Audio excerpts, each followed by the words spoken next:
Hello everyone. In this video, we will discuss about the ribosome.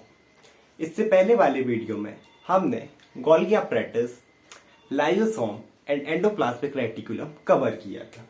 तो सबसे पहले हमने देखा था कि अगर ये हमारे पास एक सेल है तो इसमें प्रेजेंट होते हैं कुछ स्मॉल ऑर्गन, जिसे हमने बोला था ऑर्गेनील्स। उसमें भी कुछ ऑर्गेनील्स ऐसे थे जो कि एक मेम्ब्रेन से कवर थे, जिन्हें हमने बोला था मेम्ब्रेन बाउंड ऑर्गेनील्स, जैसे कि mitochondria, Golgi apparatus, endoplasmic reticulum and lysosome.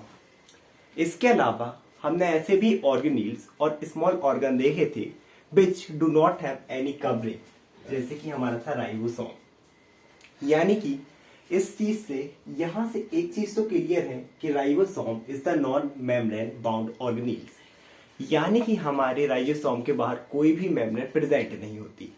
But अब in membrane bound organelles as well as इस नॉन मेम्ब्रेन बाउंड ऑर्गेनील्स में एक common thing that they all are present inside the cell, means it also present in cell membrane. भले ही इसके पास इसकी खुद की एक कवरिंग नहीं है, बट ये भी कहां प्रेजेंट रहेगा? In the cytoplasm. So let's start. It is the non membrane bound organelles, जैसे कि हमने यहां पर डिस्कस किया, but it is present in the cytoplasm of the cell. Now we will discuss about the structure of the ribosome. तो हमारे जो ribosome होते हैं, these are granular in structure. Granular की मीनिंग पहले भी बताई है, एक कॉर्न लाइक, हार्ड, एक हमारा दाना होता है ना, उसके जैसे। So these are small granular dot like structure, यानी कि हमारे एक दाने के जैसे होते हैं। इसके अलावा now what is the composition of ribosome? तो हमारा जो राइबोसोम होता है, it is made up of two product.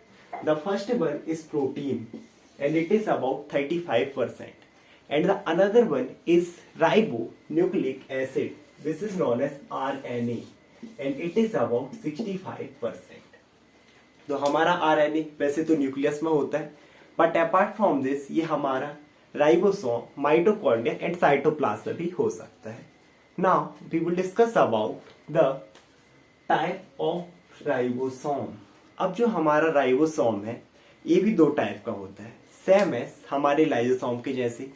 हमने लाइसोसोम दो टाइप का देखा था, प्राइमरी, सेकेंडरी। कुछ इसी तरीके से जो हमारा राइबोसोम है ये भी दो टाइप का होता है। एक राइबोसोम जो कि हम पहले ही पढ़े हैं, हमने पढ़ा था एंडोप्लाज्मिक रेटिकुलम में। उसमें हमने पढ़ा था स्मूथ एंडोप्लाज्मिक रेटिकुलम, और हमने देखा था कि जो हमारा स्मूथ एंडोप्लाज्मिक रेटिकुलम है उसका सरफेस कैसा था, उसका अपीयरेंस कैसा था, एकदम रफ, और इट इज ड्यू टू था अटैचमेंट ऑफ राइबोसोम। तो एक राइबोसोम तो हमारे वो होते हैं जो कि किसके साथ अटैच रहते हैं?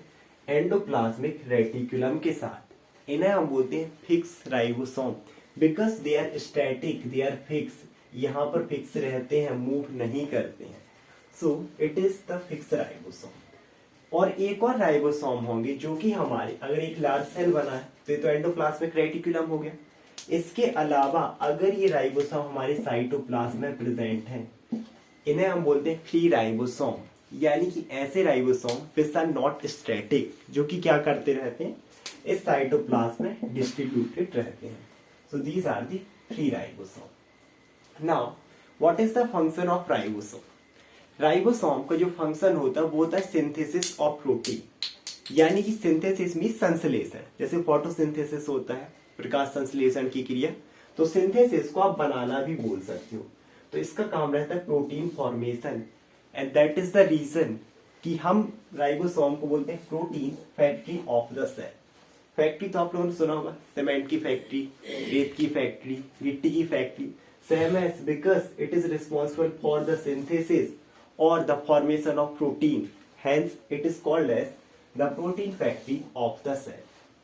अब आप लोग के मन में एक डाउट हो रहा होगा कि सर प्रोटीन फर्स्ट वीडियो से लेकर अभी तक प्रोटीन ही चल रहा, लेकिन प्रोटीन है क्या? आज हम इसे थोड़ा देखते हैं। अब एक्चुअली हमारा जो एक प्रोटीन मोलिक्यूल से रहता है, हमारा एक प्रोटीन 20 अमीनो एसिड से मिलकर बना होता है। यानी कि एक प्रोटीन में कितने amino acid? One protein molecules is made up of 20 amino acid. इस अमीनो एसिड में भी जो हमारे 10 रहते हैं, 10 होते हैं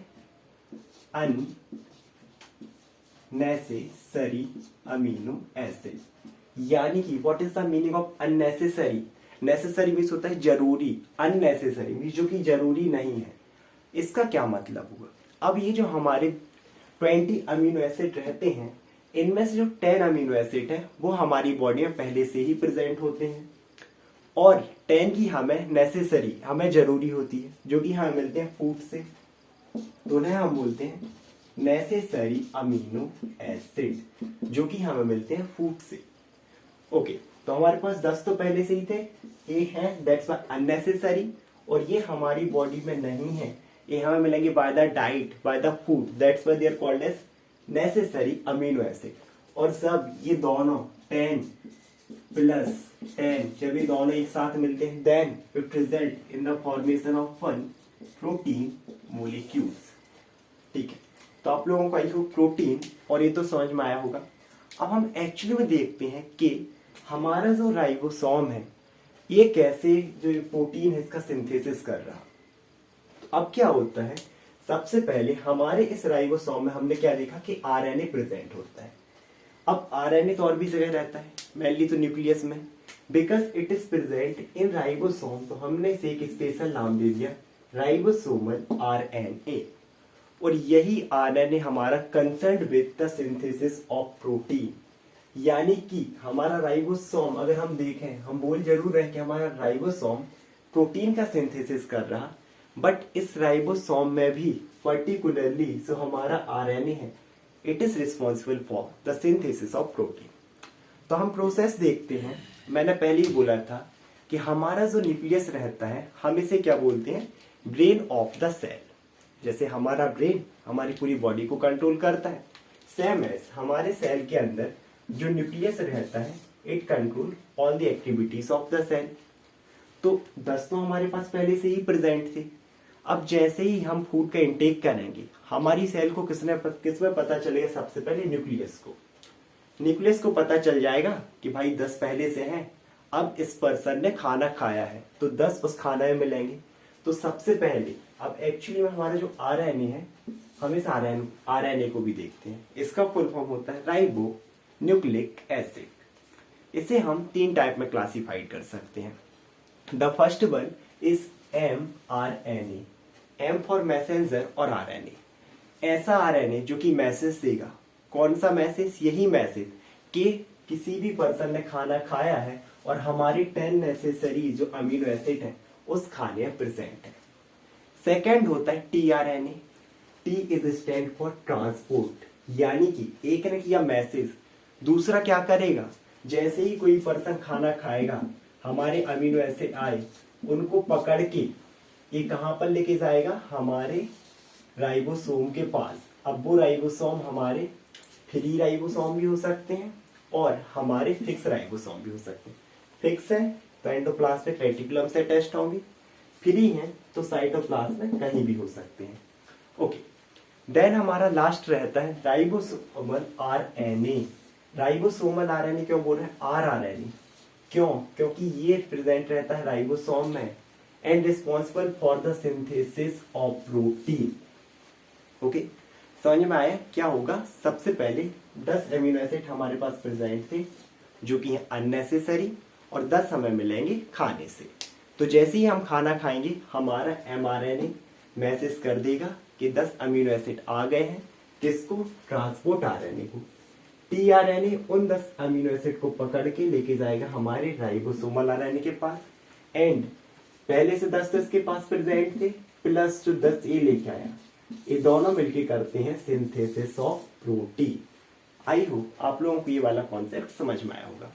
इसके अलावा जैसे कि हमने डिस्कस किया कि अब ये राइबोसोम 2 जगह हो सकते हैं, एक फ्री जो कि हमारे साइटोप्लाज्म में, तो ये मेनली होता है माइटोकॉन्ड्रिया में सिंथेसिस ऑफ प्रोटीन। एक है हमारे फिक्स जो कि अटैच है एंडोप्लाज्मिक रेटिकुलम से।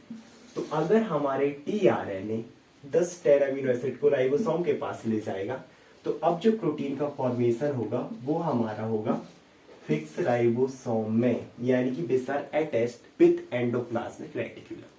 आई होप आप लोगों की वीडियो समझ में आया होगा।